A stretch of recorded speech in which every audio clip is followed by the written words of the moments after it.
So I thought I'd change things up a bit and shoot on the back patio. It is entirely way too nice to go into a dark, cold basement. And honestly, this backdrop has to be a lot better than the black paper backdrop that you become overly accustomed with.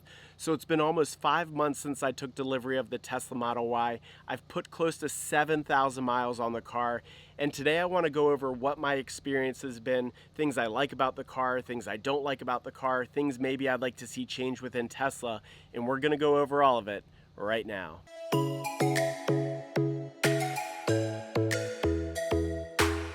So my plan to shoot outdoors was not a good one. I started to look at the footage and it was just not good with all the noises being outside, the changes in lighting. It was terrible. So we're reshooting this video in my basement where I have a bit more control over the elements. So before I jump into this video, I wanted to share with you a resource that you might find helpful if you're new to Tesla and you're new to the Model Y. And that is the He Said, She Said Tesla Model Y User's Guide. Now, this was a book written by Cheryl and Jerry, their husband and wife. They actually reached out to me when I started posting videos of the Model Y, asking if I could share some specifics about the car, being that they didn't have one. I was happy to do it. They also asked if I could take a picture of my car, and my car made it on the cover of this book. It's on the front and it's on the back. I got a mention in the book. It's super exciting. Aside from all of that, this is a really well-written book. It's under 100 pages, and it just packs a lot of information into a very short little book.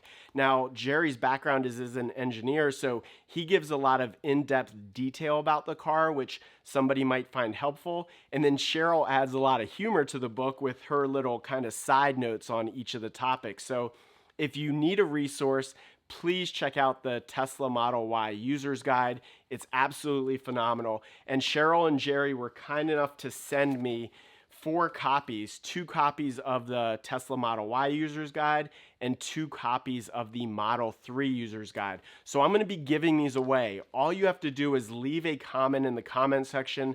Just put Model Y or Model 3. I will do a random drawing and I will send these books to whoever could use them. So before we jump into the controversial topic and the topic that's probably going to get me the most hate in the comment section, I want to talk about the easy stuff. Now, one of the biggest questions I get having owned a Model 3 and now owning a Model Y is there anything about the Model 3 you miss from now being in the Model Y? And the really quick answer and easy answer to that question is no. What you talking about, mister? The Model Y is probably the best car I've ever owned.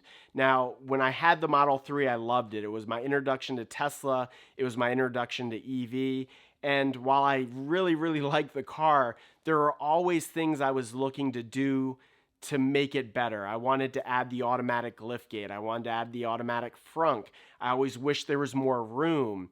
It was a lot stiffer of a ride than the Model Y was.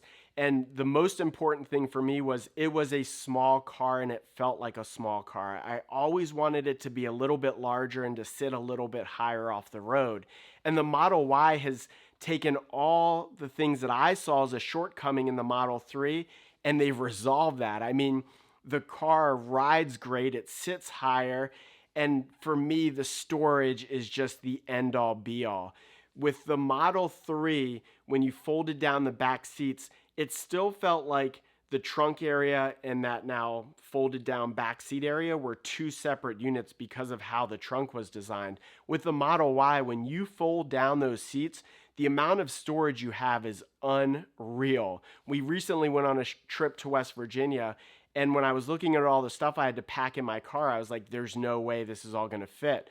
But between the larger frunk, the additional storage areas in the back under the covers, and then just the trunk storage space, the car looked relatively empty. My kids love that the back seats fold down, so I love everything about it. It's the perfect car for me. However, if you're looking for a smaller sedan, then the Model 3 is easily the way to go. It drives great. It's a stiffer suspension. It feels a little bit more responsive. It sits lower to the ground, so it's all kind of personal preference, but personally for me, with having kids, with needing to take a lot of stuff to work, I need that extra space. The car feels so much larger than 10% bigger, and I love it. Now, while the Model Y is the perfect car for me based on what my needs are, it did have some shortcomings in terms of accessories that I would have liked to have seen in the car. So I real quickly wanted to run through the upgrades that I've made to my car over the past 5 months to kind of make it my own. Now, I did do an accessory upgrade video, which I will link here, and I'm planning on doing a more in-depth review of the upgrades I did to the exterior of the car. But I thought I'd just rattle them all off, so if you have an interest in some of them, you can check them out. So let's start with the exterior of the car. I wrapped the entire car in paint protection film. Now, this isn't necessary if you're going to do a clear PPF. However, I did a stealth PPF, which changes the color of the car and forced me to wrap the entire car. On top of the PPF, I did a ceramic coating. If you've seen any of my prior videos, you know I'm very OCD with keeping my car clean, and adding the ceramic coating just gives another layer of protection, but makes it much easier to clean the car. Additionally, I didn't like that the Gemini wheels were silver, so I did a do-it-yourself video, I'll link it up here, where I spray painted the wheels a matte black. I like that. It worked really well. It was a very cheap option to get the wheels black, but I ended up getting them powder coated when I had the car wrapped. This is a much better solution, a lot cheaper than buying third-party wheels and putting those on your car, and I'm really happy with that result. So moving to the interior of the car, I did a complete light upgrade. I replaced all of the puddle lights in the doors as well as the lights in the footwells. The lights were a little bit too soft, so this was a much brighter option, and I really like the way this looks. I also added a matte screen protector to the display. Because that display is so large and the roof is glass, I found there was a lot of glare off of the display. So the matte screen protector kind of diminishes any glare that you get all off of that.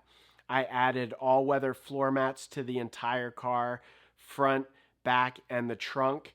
I have a Pro organizer in the large front center console. This adds a lot of functionality in terms of organization, but it also adds some protection in terms of hiding and masking the hard drives that are underneath. Moving down to that section, I added a USB hub to give me a couple more ports, and I have a Samsung 1 terabyte SSD recording all of my footage. I wrapped that center console in a matte black 3M vinyl. I did that myself. It was super easy, and I love the way that looks opposed to the piano black finish that comes with the car. Moving into that center armrest, I added a hidden compartment up in that little well. That works out really well if there's anything you want to hide. And I think those are all the upgrades that I added to the car. Not a ton, but enough to give the car kind of my own feel, and I really like the way it turned out. Warning, you are about to get into the most controversial part of this video. It will 100% get me the most hate in the comment section, but it's something that we need to talk about. So let's talk quality control issues, because this seems to be all of the buzz online.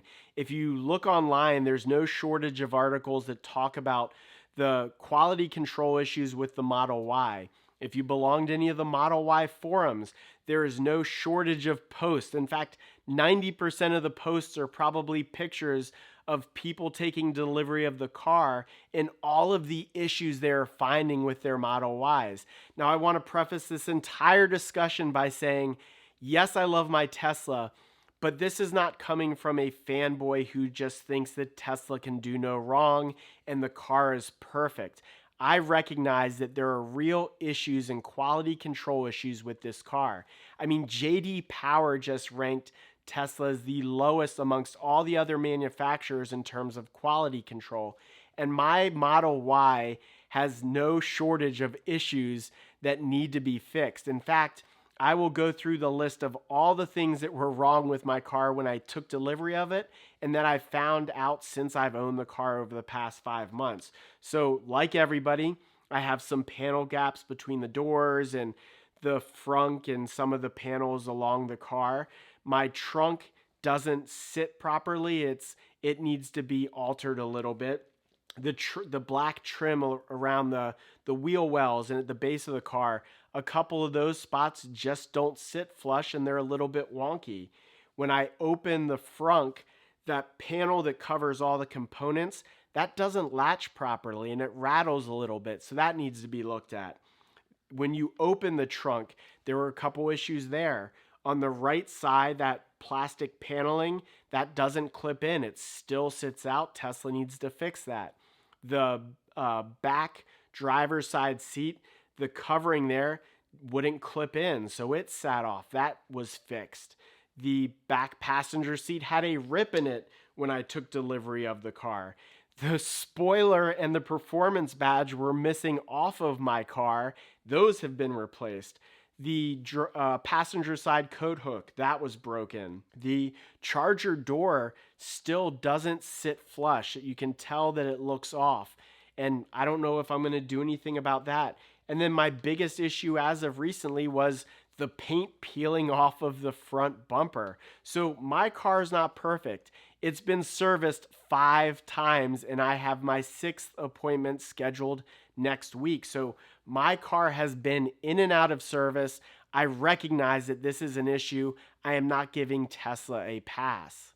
Where I get frustrated seeing the posts of people taking tape and marking all the imperfections they find with their Model Y, almost beside themselves that they can't imagine the Model Y has so many issues, is the fact that most people that own Teslas are enthusiasts for the company. They've been following Tesla since the Model S came out, the Model X, the Model 3, and now they have an interest in the Model Y. We as Tesla owners don't have the luxury of going to a car dealership, walking the lot, and picking out our perfect car and driving off with it. We have to do our research on the front end to find out more about the company, how the process works. And if you've done any of that, then you know Tesla is terrible when they put a new car out. If you look at the Model S, it had issues when it first came out. The Model X had issues. The Model 3 had issues. And here we are with the Model Y, and guess what? It has issues. So you have to expect that this is going to be the trend. And if you want to be an early adopter of a new car Tesla's putting out, then you have to expect that there are going to be issues. Where I will give Tesla credit is their service center has been phenomenal for me. I've showed you the list. I had countless things wrong with my car. They've been to my house or I've taken it in 5 times. They have fixed everything. It has cost me nothing. The other thing you have to keep in mind with the service center is this car is new to them as well. Sometimes we're taking something to them that they haven't experienced yet. The front bumper paint issue I had, it seems to be a brand new issue. There are other people that have documented it, but the very first people to document it weren't getting the bumper warranty at no charge. They had to really put up a fight. So sometimes you're going to the service center and they just don't know how to fix the car because the car is so new. I just get really, really tired of people expecting so much from a car that they know is going to have issues. Again, I don't think you need to accept the issues that the car has. I think you need to take them back, document it, and get them fixed.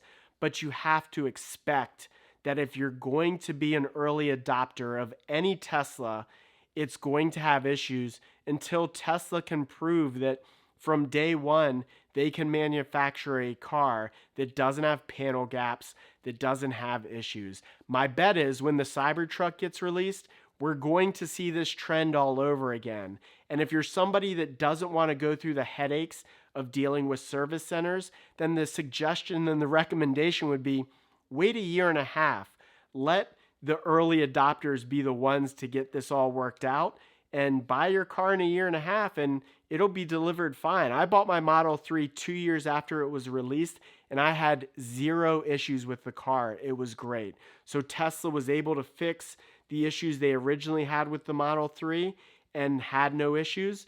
I think we're going to see the same thing. The Model Y has issues right now. We'll get to the point where it doesn't have issues. So I am empathetic to the people that are dealing with the issues that they have, but I also think it's what you gotta expect if you're gonna be an early adopter. So that's it. That's the video. That's what my 7,000 miles, 5 months has been like. Hopefully you enjoyed it. Get better. Be better. We'll see you in the next one. See ya!